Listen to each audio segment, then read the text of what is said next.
cooperative. She's very small. She's smaller than I am, but she is a giant, and I love her with all my heart. She's also a genius. She's an absolute genius. She's tough, she's strong, and she believes in me, and she believes in all of our future. So there is nothing that we did, that we could have done, that could have possibly been any better because of Deirdre's leadership. I also want to thank, I don't want to name anybody else because I'll leave some people out, but all the people from Algiers, the people from New Orleans East, the Hispanic community, the Vietnamese community, the black community, all the different people from all over town, from uptown, from Lakeview, from downtown, the French Quarter, the Bywater, all the different neighborhoods.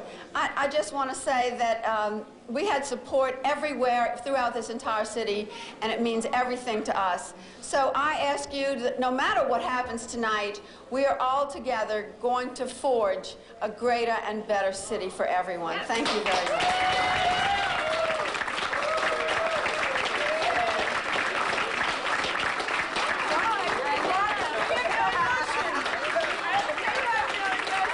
This election at any moment now. She's still very confident as she waits for those returns to come in that they will provide the numbers that she wants to see. Again, Peggy Wilson speaking about the importance of her family. Certainly, there's been very many tearful moments, and we're going to see if I can get a minute. One more thing I want to announce. Come here, Paige. I want to introduce you to one of the heroes of the day. We were on St. Charles Avenue today, and we saw people tearing down our signs. And Carter Wilson was driving the car, and Carter said, "Mama, don't get out of the car." And then Carter said, "Paige, don't get out of the car." So in abject obedience, the two of us leapt out of the car. Paige ran after an orange and white truck. I ran after the people on the neutral ground who were tearing down the signs, and Paige chased the truck and ripped off the white piece of paper that was covering the license plate on the truck. I chased after the people on the neutral ground, and the people then leaped into the truck with all of my signs and reached their hands out and hid the license plate, but in the meantime, Paige got the license number.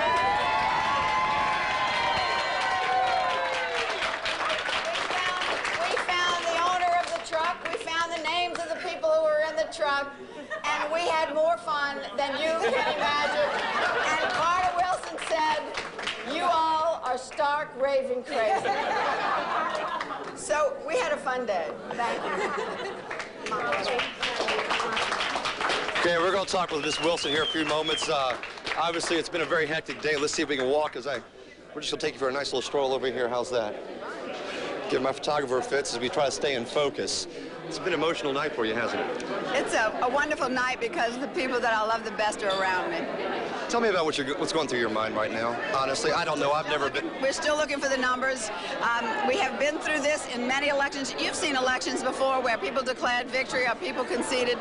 It's not time to do it yet until the last vote is in. What areas do you think are going to really make the difference? Obviously, we know about Lakeview. Obviously, you expect big turnout from Algiers.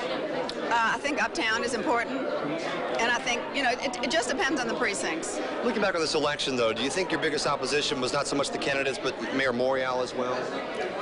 You know, Mayor Morial was definitely one of my opponents. Definitely. We're trying to see the latest numbers here. 43% for Mr. Singleton, 30%, I believe I'm reading, from Mr. Saper, 5% from you. That's with about, well, I'm having trouble reading the numbers there, but as we move up, last numbers, 81%, still a 5% differential. You got 19% reporting. Any more cautious than before? It ain't over till it's over. That's been your cheer for the whole night here, and some very tearful moments we've noticed with your family members. You've come to hugs and tears many times tonight. Well, you know, when you run for office, you put your family through a lot, and it's much harder on children than it is on you, because you understand it, and it's your neck that's on the line, but they don't want their mother's neck on the line, and so it is hard for them, and I think they've been wonderful. They're strong, they're tough, and they can take it. There you go. Thanks a lot, Peggy Wilson. I appreciate it. And there you heard her say that it is not over until it's over. About 19% of the precincts left to be reported, and she says she's going to wait till she sees those numbers. Still feeling very, very confident that 5% could easily change depending on which precincts come in. That's the latest from the Wilson campaign. They are still rather optimistic and hopeful they'll see the results they want to see. All right, Scott, we will see. Peggy Wilson feisty to the end, but there's a man tonight who's feeling pretty good. Absolutely, and Ken Jones is standing by at the Eddie Saper headquarters, and I suppose the Eddie Saper supporters have a lot to cheer about tonight as well. Just about, Norman. I'm being told right now Eddie is just like Peggy. He doesn't believe it's over yet until those last numbers come in. However, I'm told he probably will make an appearance downstairs here in another 10 or 15 minutes or so. There was some cheering behind me, and I thought that might have been Eddie Saper coming down. Let me take a little look over my shoulder if I will. I do believe the candidate might be coming down in a few minutes or so, though they're probably just looking at me saying that at this point. Eddie all along has said he is an independent, just like Peggy Wilson, but he says the difference between himself and Wilson is the fact that he can rally votes to either kill bad legislation or promote good legislation, something he says Peggy Wilson has been unable to do as in her tenure as a city councilwoman at large. So at this point, it looks like Eddie Saper is on his way to take over that seat. We, of course, hope to see more of him and hear from him in just a few moments. For now, we'll send it back to you, Norman and Susan. Ken, you must have seen a real change in the supporters there. In the beginning, they must have thought, well, maybe our guy will get in. Now they must be really jubilant. There was true nervousness in the very beginning here. People were coming here saying, you know, we really don't know what to think. Eddie was still out in Lower Coast Algiers campaigning up until the polls closed. He was tired. He didn't know. His people didn't know. Now they're all singing his cheers and saying, Eddie's ready. All right, Ken Jones, stand by. I'm sure we'll be talking to you a little later. Analysis. You know, it was thought at the outset that perhaps it was going to be Peggy Wilson and not Eddie Saper. And now it looks like it's going to be Eddie Saper. We've heard from Councilwoman Wilson. It sounded like she had a non-concession concession. She's waiting on the votes. Are they out there for her? There are some votes out there, but I don't think it's going to change this result because it looks like the only two areas that have not reported are New Orleans East, which would advantage Saper, and Algiers, which would help Peggy Wilson, but New Orleans East is much bigger than Algiers. So I don't think based on what's in, it's going to make a big difference. Silas, you feel the same way? Turnout driven, 6,000 vote deficit for Peggy Wilson. Can she make it up with the few areas that still remain to report? We doubt it. However, this is New Orleans, and anything can happen. And it's turnout driven, like I said. All right, well, we'll get some more numbers, and we'll be back in just a minute.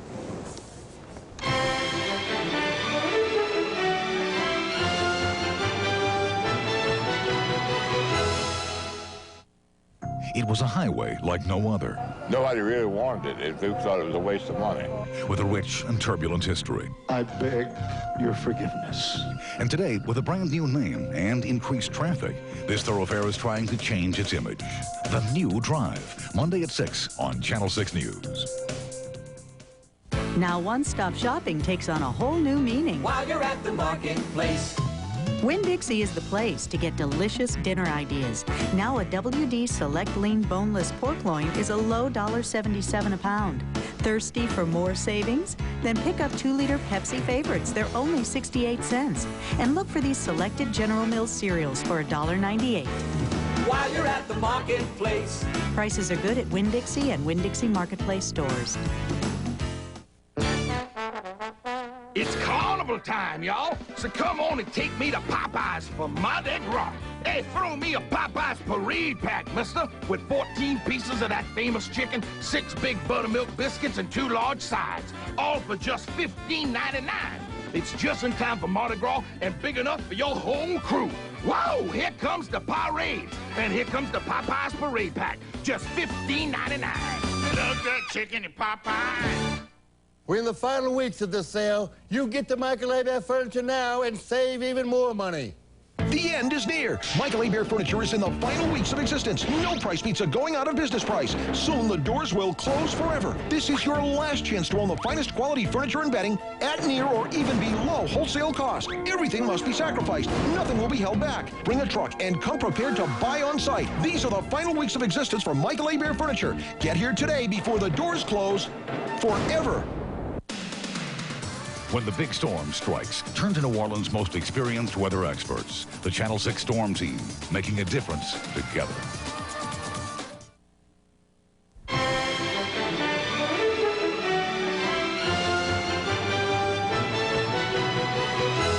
As we continue our special election coverage, Decision 98, the numbers are coming in more, how should you say, feverishly now? More of them, anyway.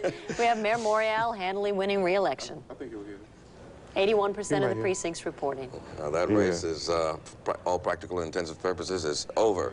It was over before it began. And there you have it, Council at Large. James Singleton is re-elected as the incumbent in the Council at Large race. It appears that Eddie Saper is on his way to unseating incumbent Council at Large Peggy Wilson. Interesting that she said my opponent in this race was not Eddie Saper, perhaps. It was Mayor Morial was my opponent. Well, she can say that again, because it's definitely true.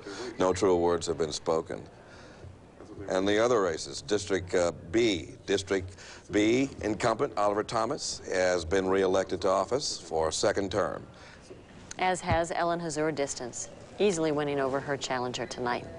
And of course, there we have 96% of the precincts reporting. The crime proposition in Lakeview appears to be passing.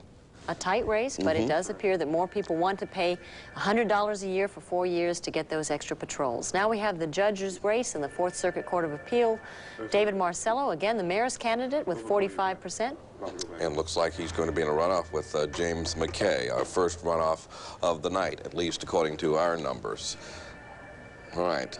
The mayor is now approaching the podium. He has done well tonight. Apparently, 4 of his candidates, Susan, out of 6, appear to be on their way to winning. Michael Marsh is standing by to monitor things at the Morial headquarters and for us. And we see the mayor peeking out. With his peace sign, or victory sign, as it were. Victory sign tonight. Getting ready to go on.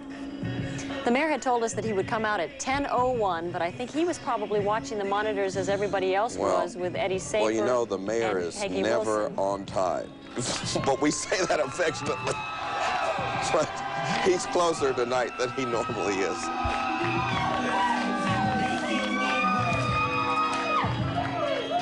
How y'all doing? Let me hear it. 4 more years. 4 more years. 4 more years. 4 more years. 4 more years. 4 more years. 4 more years. 4 more years. 4 more years. 4 more years. 4 more years. 4 more years. Thank you. Thank you, New Orleans, and thank you for a great and wonderful vote of confidence. I love you, I appreciate you, and I thank you for the greatest vote of confidence given to any mayor in the modern history of this great city.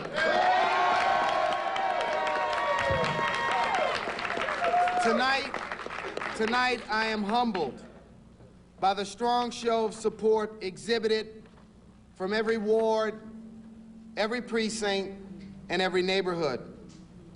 This is my city, and I love it. And on tonight, I thank God. I thank God for giving me the wisdom, the education, the knowledge and the understanding and the strength to run this race and to run this city. And I also want to thank my family and close friends for the love and support, for the caring and the patience.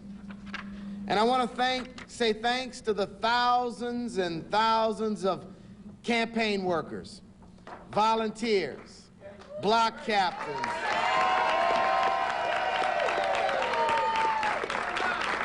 the green team, the red team, the orange team, the silver team, the gold team. You all worked tirelessly today.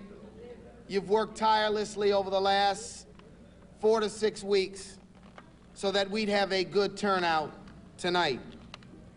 Over the last several weeks and on tonight, I've been thinking a lot about the past, but I've also been thinking a lot about the future.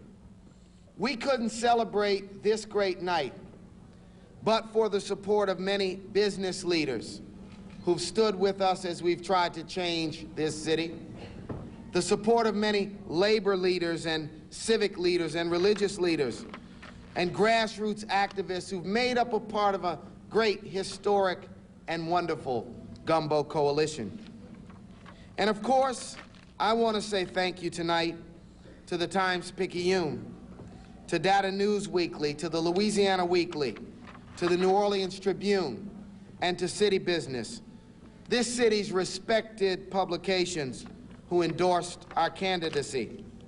Tonight's victory is a very special victory because it is a victory for New Orleans of the future. It is a victory for the New Orleans of the 21st century. In 4 years, we've come a long way. We've come a long way. We've come a long way. But tonight, we're going to party and we're going to celebrate. But in the next 4 years, we have a long way to go. A long way to go. When I first started campaigning to be mayor of this city over 4 years ago, New Orleans was in trouble. Violent crime was out of control. Our police department was crippled by corruption. And our police department was probably the worst police department in the history of time. 4 years ago, the economy had stalled. Our recreation department was in disarray, and our community was bitterly divided. 4 years later, we've come together. We've turned our city around. We've turned our city around. We've changed.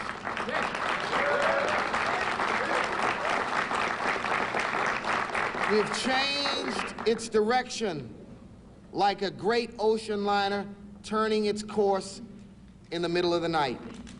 Now, our city is being cited as a model for reform and comeback, something unthinkable and unheard of 4 years ago. 4 years later, our economy is strong. Our unemployment rate is the lowest that it's been in 10 years. 4 years later, we are investing in our children, in our young people. NORD is providing more programs than ever before. We're expanding summer jobs, after school and school to work programs in order to give every young person a chance. 4 years ago,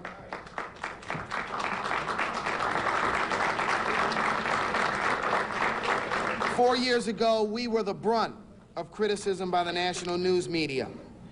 But 4 years later, the national news media like the New York Times, USA Today, NBC, ABC, NPR, and 60 Minutes, and anyone else you can name, are finally extolling the virtues of this city, our city, as the comeback city of the 1990s.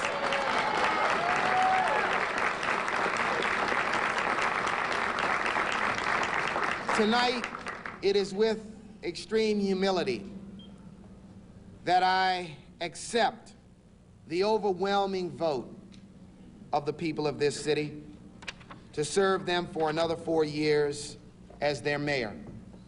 And I ask that each of you, for just a minute, take a look into the future. 4 years from now, I believe that New Orleans will be a city that we are even prouder to call home. 4 years from now, our city will be safer. Our schools will be better. Our neighborhoods will be thriving. 4 years from now, our police department will have over 1,700 well-trained, effective officers. And crime will be even lower than it is today. 4 years from now, I think we are going to be able to celebrate the day when once again the stoops and the porches, the streets and the sidewalks of this city are safe havens. safe havens for us, for our senior citizens, and for our children. 4 years from now, the Jazzland Amusement Park will be completed, providing this city with its first family theme park since the closure of Pontchartrain Beach almost 15 years ago. 4 years from now, the site of the old Lincoln Beach will be a family recreation park, and we will be able to swim in Lake Pontchartrain. I'll be the first. Join me. 4 years from now, phase 3 of the convention center, which bears my late great father's name, will be completed. The downtown sports arena will be completed, and hopefully the New Orleans Brass will be an NHL team. 4 years from now, we will have completed the rebuilding, the resurfacing of over $150 million and miles of streets, more than at any other time in the great history of this city. 4 years from now, Nord's growth will continue. More playgrounds will be fixed up. There will be more programs for each and every one of our precious children, giving them the opportunity to develop themselves. In the next 4 years, yes, we're going to continue to focus on crime. We're going to continue to focus on crime until we reach the goal of making New Orleans the safest big city anywhere in this land, the safest big city in America. And yes, we are going to focus on jobs, jobs, and more jobs.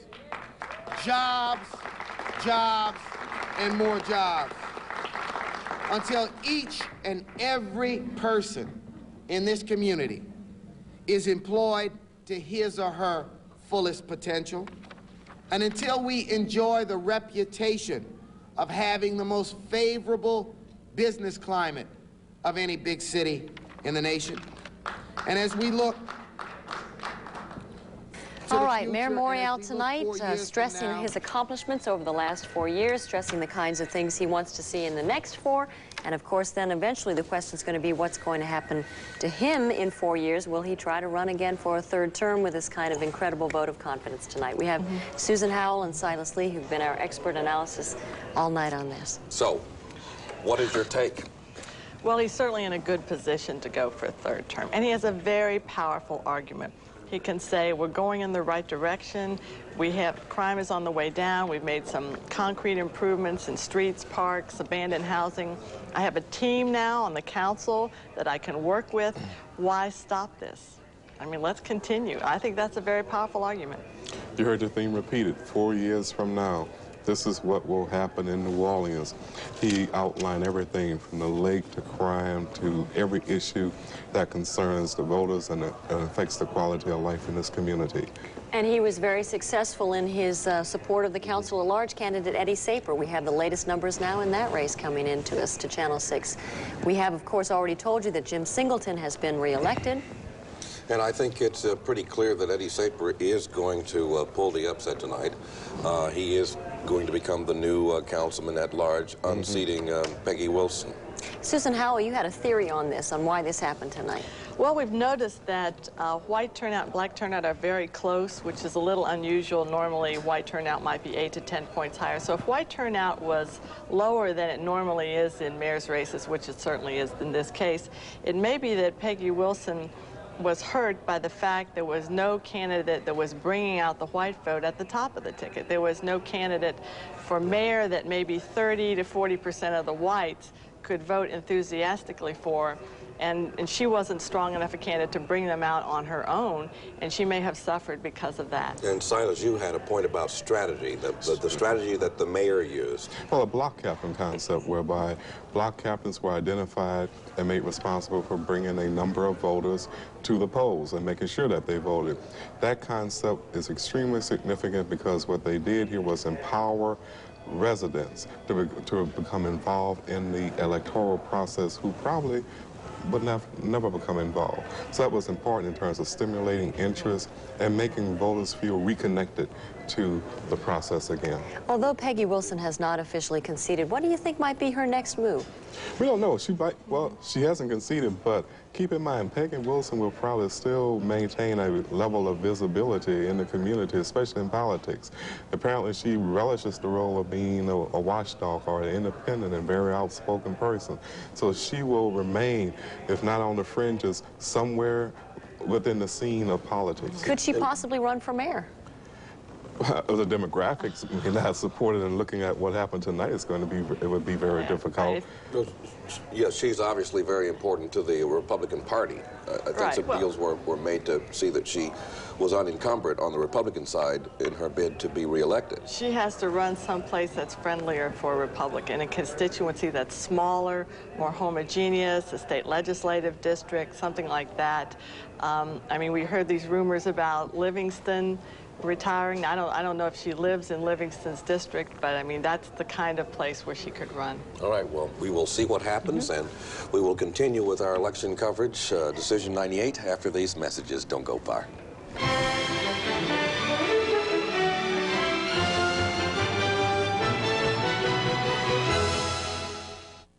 The response to Kirschman's big event was so huge, we're holding it over through Sunday. Save on every item in the store and buy with no interest for 6 months through tomorrow at Kirschman's. One thing. I only came here for one thing. One thing? I needed shoes for that interview and maybe a few things for the baby. Too cute. And then I saw that outfit. Who could resist? And then we found the dresses. Oh, and the pearls were a must. Just perfect. So many stores, so little time. And after all that work, it was time to eat. I only came here for one thing. Could this be habit forming? Shopping habit forming? Lakeside, the perfect fit, no matter what you came for.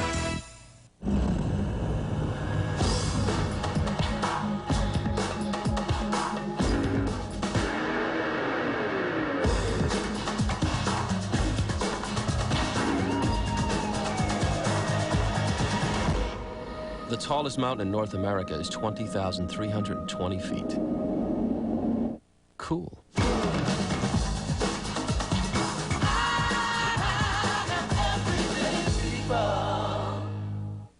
Dig the hole, dig the hole, dig the hole. Catch the tail, catch the tail, catch the tail. Bite the leg, bite the leg, bite the leg. Take a lesson from the dog. Focus on the simple things and you'll be happy. Find a fare, find a fare, find a fare. Now you have the freedom to fly Southwest from coast to coast for only $99 when you purchase 7 days in advance. Or call to find out about even lower fares to other cities. But hurry, offer ends February 10th. Find a phone, find a phone. It was a highway like no other. Nobody really wanted it. They thought it was a waste of money. With a rich and turbulent history. I beg your forgiveness.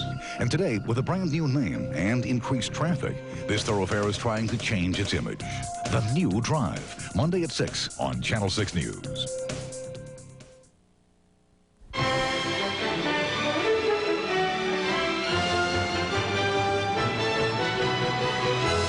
It's not over till it's over, but it's almost over. Here are the latest numbers we have into Channel 6. The race for mayor, well, of course, is a foregone conclusion. The mayor, Marc Morial, has returned to office. A whopping landslide, to say the least. Then we'll be looking at the council-at-large race. Incumbent James Singleton, 43%.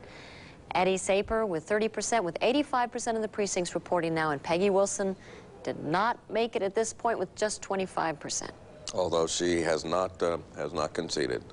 And in Council District D, Roy Glapion, of course, the winner by a landslide again. District B, same story. Oliver Thomas easily winning re-election. In Council District E, incumbent Ellen Hazur outdistancing her challenger.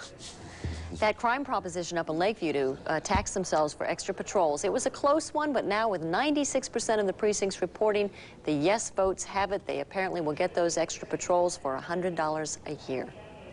And the next issue, the Fourth Circuit Court of Appeal, Marcello is the winner, 46% of the, and 99% of the precincts reporting.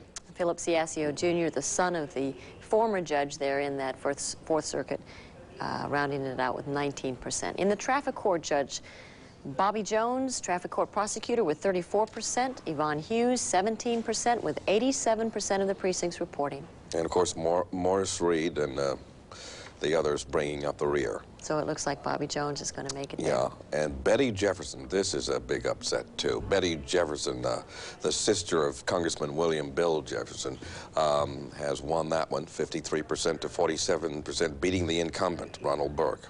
I live in that district. Many calls from both the Burke people and the Jefferson people. Get out and vote for our person. 6th Municipal District, Janice Deegan wins that easily. And Recorder of Mortgages, another upset brewing. Desiree Charbonnet, 53% over the incumbent, Michael McCrossin, 47%. Very, very heated race. In the Register of Conveyances, Gasper Skiro, the incumbent, with 49%, but look at Marie Bookman, 43%, so this one could go down to the wire, 87% of the precincts reporting. And David Reed rounding up the rear. Civil District Court, the incumbent has won, 88% to 12% from the challenger. And there you have it. I guess the question now is, the mayor, having been successful in at least 4 of the 6 races, can make the claim that I guess people do like me enough to vote for the people I endorse, Silas. Well, not only the people that he endorses, but he was able to develop a strategy. And he had candidates who were acceptable to the community. So that makes a big difference in helping anyone who endorses another candidate a good opportunity to win. Well, you know, the mayor is still at the podium now at his campaign headquarters. So we've got the mayor now with Michael Marsh. Let's join that interview. For council person at large, I think the fact that it was the only hotly contested race caused the media to focus on it a whole lot more. The mayor, I think if Eddie Saper won tonight, and I would congratulate him, I think the reason why he won is because he was a stark contrast to what his opponent may have represented. But I really don't want to talk about that tonight. Congratulations to the victors, to those who were not victorious. I hope they stay involved, and I hope they stay active, because everyone can contribute to a better city. The mayor reacting to the council at large race. You're talking about education, too. 4 years you have to work on whatever needs to be done as far as the New Orleans public schools are concerned. You have to have a blueprint first. Are you working on that? Today, the mayor has no control over public education, and that's an issue that we've got to kind of give some consideration to. How can there be some implementation of some good ideas? It's not coming up with a blueprint, it's implementing the blueprint. And we've got to figure out in this community how we can accomplish both the development of a blueprint and the implementation of a blueprint. And you know, the teachers union, the school board, business leaders, everyone has indicated, I think, a willingness to work together on the issue of public education. There was rumor earlier tonight before you got down here that there may be a surprise in your speech. Someone said there is nothing scripted as far as a surprise. Was there something you didn't tell us? No, there was no surprise, except I'm happy, I'm pleased. I want to go party and have a good time with my supporters and friends. This is a great victory for me and my family, and a great victory for the city. All right, thank you, Mr. Mayor. Thank you very much. Congratulations. Good, thanks. Good. East Mayor Marc Morial. You know, it was said a number of times that he was trying to become the czar of politics in New Orleans, the dictator, and he denied that when we talked yesterday, saying that what he was more interested in was a progressive New Orleans. And he said that the thing that he thought encumbered New Orleans traditionally was the fighting among people who always assumed that every time somebody tried to make something better, that they were indeed looking for power as opposed to, you know, looking to make things better. Well, the question is, what kind of support base does he have? Susan Howell, you mentioned a number earlier that 25% of white voters strongly oppose the mayor. Yes, but a lot of those voters obviously didn't vote, and I think that's what hurt Peggy Wilson. But going back to your comments about the mayor, it is because he has made these improvements in the city that he is, you know, so powerful, and that his organization is so powerful. I mean, if we hadn't had police reform, if crime rate was still going up, if the streets were not being paved, if there were not an improved economy, although I don't know how much responsibility he has for the economy, but if we didn't see these concrete improvements, he couldn't be as influential as he is. We have some new numbers now with 92% of the precincts reporting. Yeah, Jim Singleton, 43%. Of course, he has already projected the winner. Eddie Saper still holding at 30%, and apparently going to become the new councilman at large. I think Susan Howell had a great comment earlier. She said the reason we haven't yet seen Eddie Saper give his victory speech is because he hasn't written one yet. He expected to maybe write the concession speech. Right. Well, now we're going to get to know Eddie Saper. I think the people who voted for him were not necessarily voting for him as a person because he was unknown. They were voting for the ballot, for the life ballot, for the mayor. And so now we have to find out who is Eddie. He may be ready, but who is he? That's a good question. What is he ready for? We have Peggy Wilson now, who's standing by at her campaign headquarters. We heard from her when she said she was not ready to concede. Perhaps she might be ready at this juncture. Scott Simmons is there with her. Scott. Well, here's the question to ask her. You got a few percent left, but are you ready to concede this election just yet? Absolutely not. We never declare victory until the last vote is counted, and we would never concede until the last one is counted. So we still have plenty of time. You're looking at a margin of apparently 6,000 votes I checked last time. Considering, I think, the two areas that are out of New Orleans East and Algiers, there's a big vote difference in that area. Do you think you can still pull it up from that Algiers area? Well, I hate to say this, but my eyes are so bad I can't see what the raw numbers are, but Algiers is a very important area for me. Let me help you out here. We feel like oh, I'm sorry, I didn't mean to interrupt you. I see what the percentages are, but I am not going to concede anything until we have the final numbers, the official count, and that's the way I feel about it. So there'll be no concession tonight, and even perhaps until tomorrow when you can count these numbers? I think there will be no concession tonight. Can you share some thoughts with me about this election? Not asking you to concede, but to share some thoughts about what you would like people to think of Peggy Wilson. When they say Peggy Wilson, what would you like for them to go across their minds? Well, I've spent my whole life loving New Orleans. I think it is the greatest place in the whole world, and I've dedicated myself to trying to make it a better place for the people who live here, and I will continue to do that in one capacity or another. So tonight we'll hear no concession speech, not until tomorrow when you get to look at the hard numbers. Do I understand you correctly? You will not hear a concession speech. Okay, well, there it is. You heard it from Peggy Wilson. No concession speech tonight.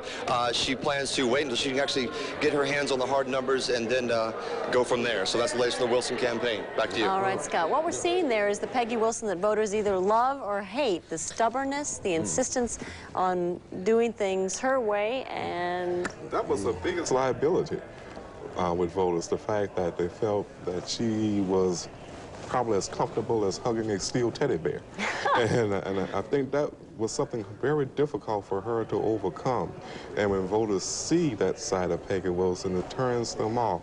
And therefore, they may not have been as familiar with Eddie Saper, but in the minds of a lot of voters, he had to be a little bit more comfortable than she was. Well, could there be another underlying message? She says, I'm not gonna concede tonight until, and she says, nothing's gonna happen until I see the official numbers. Could this be shades of Woody Jenkins? It sounds like it. That's well, what he said. It's 6,000 votes difference. I mean, I don't think well, it was 5,000 and some votes difference between Jenkins and Landrieu, yet he still... But that was statewide. Yeah. So it was a lot closer percentage-wise. This is in the city. And I think it's clear that the turnout did not materialize. White turnout didn't materialize. It looks like overall turnout is about 50%. It's significantly lower than it has been in mayor's races. But you know, remember, Norman, and this sort of plays into what you were saying, she mentioned earlier this business about somebody stealing her signs with a license plate that had been covered over, and she chased him. She seemed to insinuate there had been some dirty politics in this and some illegal activity on the election day. So you have to wonder whether she's making a sort of veiled threat that she will contest whatever the final number is. Well, those kind of things always happen on election day. Right, people are stealing signs, and it's kind of a carnival atmosphere out there. Those things happen. I think voters just realize that happens. That's just typical election day activity. It certainly is very emotional time for Peggy Wilson. I'm quite sure as well for Eddie Saper. And this is election in New Orleans and anywhere else where you have all type of shenanigans happening. All right, we're going to take a break now and come back and look at some more races and hopefully hear from Eddie Saper right after this.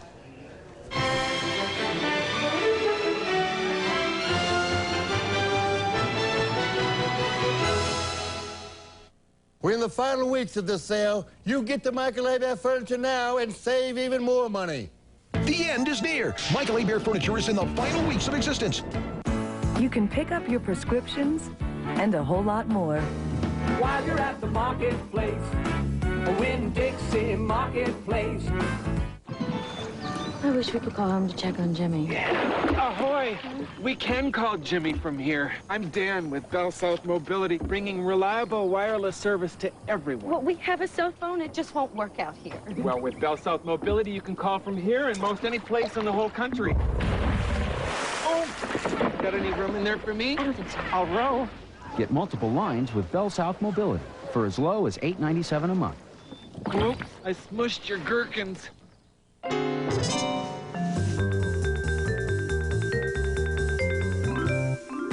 When we spread the wheels out a bit, moved the windshield forward a tad, lowered the step-up height a skosh, and widened the aisle a smidgen, we created a caravan with 32 more cubic feet of room. It's remarkable what a few alterations will do. Now get up to $1,000 cash back on Dodge Caravan. I bowled my first 300 game about 2 years ago, and it happened like it was in a dream. My dad was a pro bowler, and the only bit of advice he ever gave me was stay out of the gutter. There's the lane, and there's the pins. Just knock them down. Now, I know where to put the ball. I don't know anything about where to put my money. I met Jim at a bowling league, so we got along real well. Jim showed me how to make my money go a lot farther. Just between us, as a bowler, Jim makes a great banker. This is one of the best little rest stops in Mississippi. It's a saltwater wetland, the kind of place nature might have made. A good spot to drop in, grab a bite, or just sit a spell. It was made by people who work in the nearby refinery. Do people need to create places so nature can spread its wings? People do. It's carnival time, so come get our famous Popeyes Parade Pack. 14 pieces of chicken, 6 biscuits, and 2 sides for just $15.99. Love that chicken at Popeyes.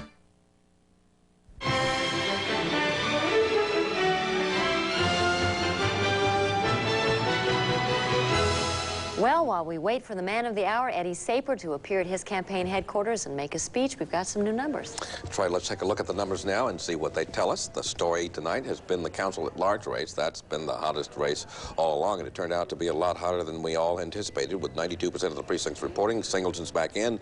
Eddie Saper is apparently in, and Peggy Wilson is apparently out. She's been stuck at 25% of the vote for about an hour and a half, maybe almost 2 hours now, with 92% of the precincts reporting. And she says she's going to wait till the very last numbers tomorrow.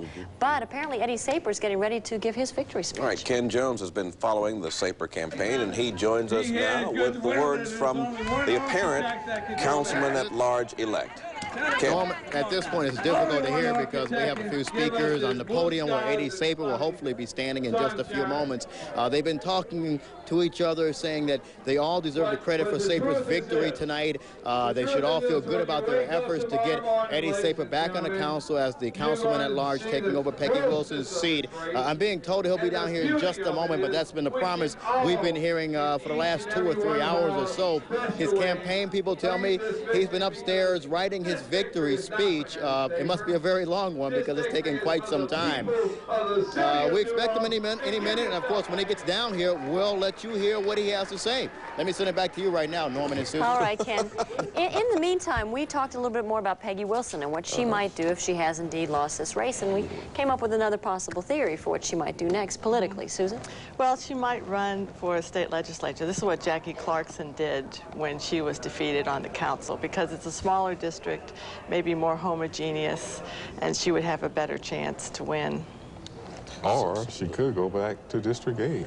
Keep in mind, Suzanne Terrell has one more term. This is it. And then it will be an open seat.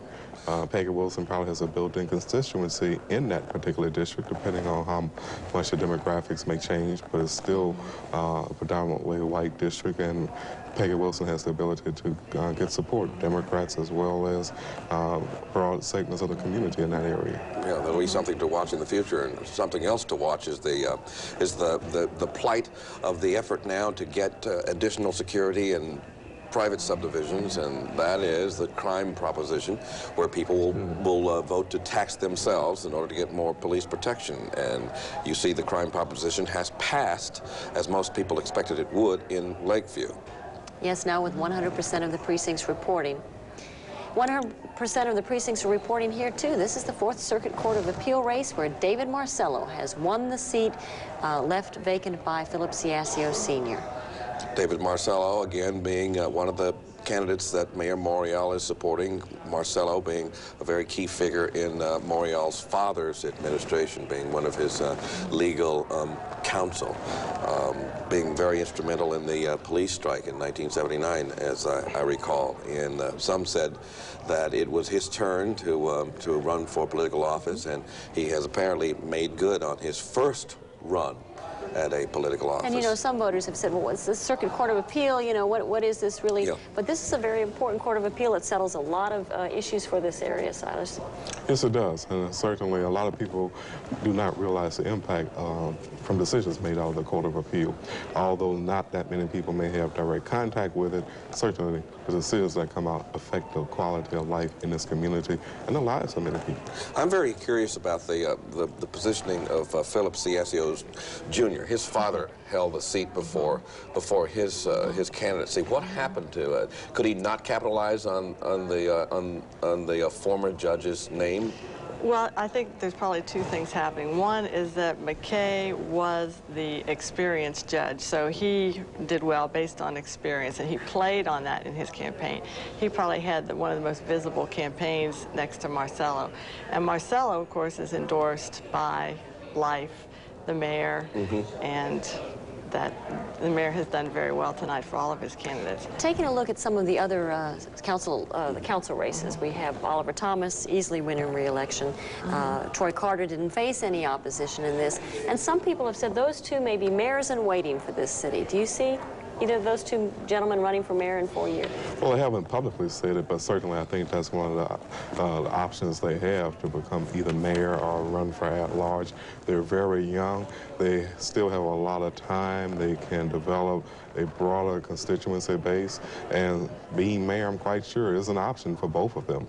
Troy Carter represents a very diverse district. So does Oliver Thomas, and they have 4 years, and some people even said that tomorrow begins the race for mayor and some of the council at-large seats. I doubt it, but a lot of people will sort of armchair quarterback tomorrow and see who has the best shot 4 years from now. One person not to overlook, too, on that council, a strong showing for Jim Singleton tonight, especially in terms of his crossover votes. He has done well to expand his base beyond the African-American community. So, possible candidate for mayor? Definitely, and I think if there is no third-term amendment and if Marc Morial is not in the next race, then the candidate who will ultimately be mayor will be one who can get white votes. I mean, we're going to assuming there's not going to be any major white candidate because they probably wouldn't have a chance. So the candidate that can get the crossover vote is going to have an advantage. Singleton showed himself that he could do that tonight. There's other candidates out there that will try to do the same thing. I think we have to mention Paulette Irons. She has significant white support, and a female has a sort of general advantage in an election in the sense that they're presumed to be more honest, they're presumed to be more friendly to causes such as education, they're presumed to be more trustworthy, and also females are more successful at getting crossover votes, females of both races. And certainly in 2 cases tonight, we've seen that. We've seen Betty Jefferson and Desiree Charbonnet. Yes. In the case of Desiree Charbonnet, probably what helped her was a very aggressive campaign, as well as the fact that once that sexual harassment issue came out, it didn't help the case of Mike McCrossin. But didn't some voters say, who is she? Now, I know who Mike McCrossin is, but who is she? Well, the Charbonnet name is a very old name in terms of New Orleans politics, very visible and actively involved in politics. So the Charbonnet name has a political history here. Even though she's the the newcomer. The newcomer, but she benefits from that. But what she did was she mounted a very aggressive campaign and had the support of a lot of organizations. Yeah, and speaking of support of a lot of organizations, the key organization, the Morial Life Organization, Councilman at Large, elect Eddie Saer is now in the campaign hall talking to his supporters. Ken Jones is covering the candidate. Ken. Yes, Norman, you're looking at Eddie Saer right now live as he's walked downstairs. Listen to what he has to say. Straight ahead at home, and John Paul, he always kept me going in the right direction, and it was a total team effort. Believe me, I didn't win this thing. All these people back here and a lot of people who aren't here with us tonight won this race. I was just a candidate. Now it'll be time to run the city. And what are going to be some of the things that you are going to want to try and accomplish initially?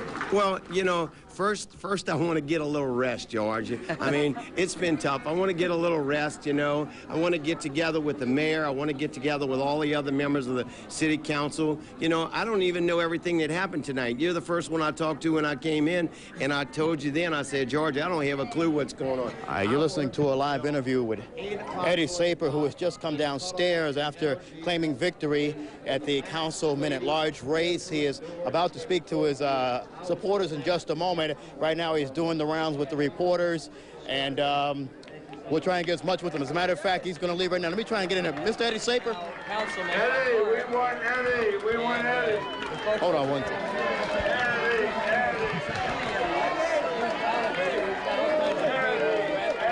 That's it. Mr. Eddie Saer, can I grab you for a second, sir? Eddie. Sir, can I grab you for a second? Sir, can I grab you for this? Let me get, sir, just for a second. Just for a second. Let me ask you, you've won this race. You've won this race at this point. Your plans at this point are what? Well, just what I just told George, to do what I've always done, you know, represent all of the people all of the time. At this point, Peggy Wilson will not concede. It's not over in her mind. It is not over. You say what to her? Well, you know, okay, I'll be with you in just a minute. All right. Obviously, a lot of people want to talk to Eddie Saer this evening. He is the man of the hour. We're going to hear more from the podium as he gets up, talks to his supporters, tells us his plans for the future, thanks all of his people. Let's go up to the podium right now. He should be there in just a moment. He's got quite a wave of people to cut through to get to the podium. They've been waiting for quite a long time, as most of the reporters and other people around town who supported him have been waiting.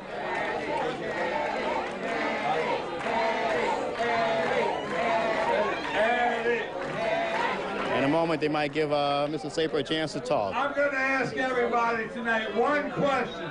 One question. Is Eddie ready?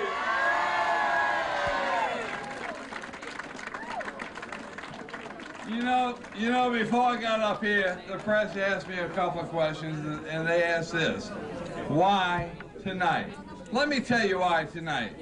No candidate in this race had as much history, has had as much history in given to this community as Eddie Saer. You cannot deny that tonight. A state legislator, a city councilman, a judge, and you know what, more important than anything, if you ask Eddie Saer, more important than anything, a dad who has a son who plays in the NORD program.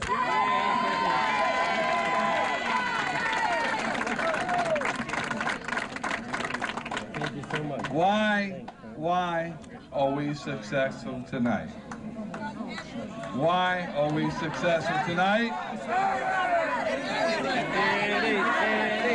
Let me tell you this.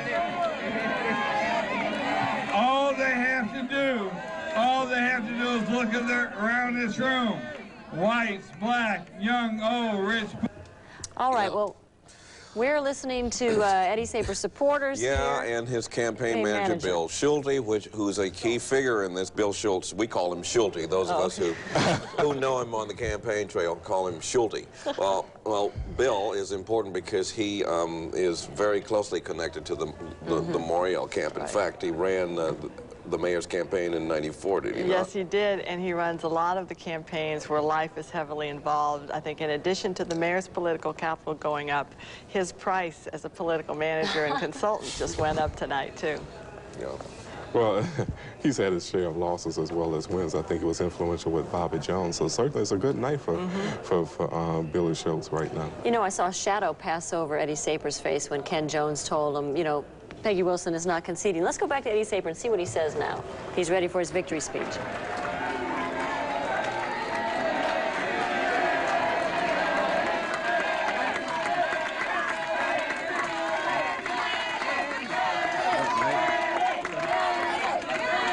You know what? You know what? Eddie's ready.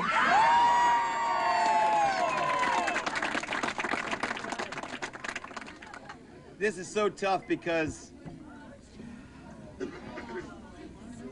I've been unopposed for so long, and we came out of this real tough race, and it's so hard to say all of the right things, so I have to start with the obvious, and that's to thank everyone.